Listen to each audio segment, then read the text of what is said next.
What's up, you guys? Today we will be reading chapter 20 of the Gospel according to Saint Matthew. Let's do it. The laborers in the vineyard. For the kingdom of heaven is like a householder who went out early in the morning to hire laborers for his vineyard. After agreeing with the laborers for a denarius a day, he sent them into his vineyard. And going out about the third hour, he saw others standing idle in the marketplace. And to them he said, "You go into the vineyard too, and whatever is right I will give you." So they went out. Going out again about the 6th hour and the 9th hour, he did the same. And about the 11th hour, he went out and found others standing. And he said to them, "Why do you stand here idle all day?" They said to him, "Because no one has hired us." He said to them, "You go into the vineyard too." And when evening came, the owner of the vineyard said to his steward, "Call the laborers and pay them their wages, beginning with the last up to the first." And when those hired about the 11th hour came, each of them received a denarius. Now when the first came, they thought that they would receive more, but each of them also received a denarius.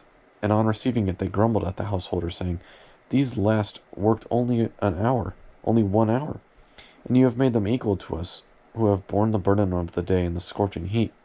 But he replied to one of them, "Friend, I am doing you no wrong. Did you not agree with me for a denarius? Take what belongs to you and go. I choose to give you this last as I give to you. Am I not allowed to do what I choose with what belongs to me? Or do you begrudge my generosity? So the last will be first, and the first last." And as Jesus was going up to Jerusalem, he took the 12 disciples aside, and on the way he said to them, "Behold, we are going up to Jerusalem, and the Son of Man will be delivered to the chief priests and scribes, and they will condemn him to death, and deliver him to the Gentiles, to be mocked and scourged and crucified, and he will be raised on the third day." Then the mother of the sons of Zebedee came up to him with her sons, and kneeling before him, she asked him for something. And he said to her, "What do you want?" She said to him, "Command that these 2 sons of mine sit, one at your right hand and one at your left, in your kingdom." But Jesus answered, "You do not know what you are asking.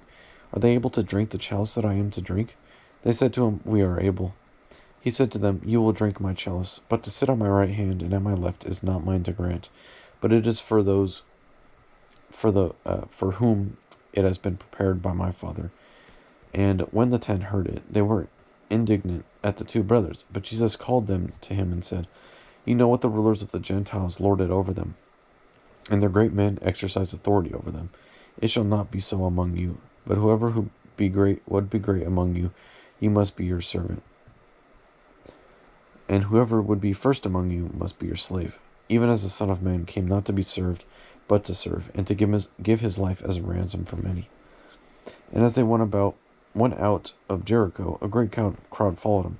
And behold, 2 blind men sitting by the roadside, when they heard that Jesus was passing by, cried out, "Have mercy on us, Son of David." The crowd rebuked them, telling them to be silent. But they cried out the more, "Lord, have mercy on us, Son of David." And Jesus stopped and called them, saying, "What do you want me to do for you?" They said to him, "Lord, let our eyes be opened." And Jesus in pity touched their eyes, and immediately they received their sight and followed him. That is chapter 20 of the Gospel according to Matthew. Thank you, and as always, God bless.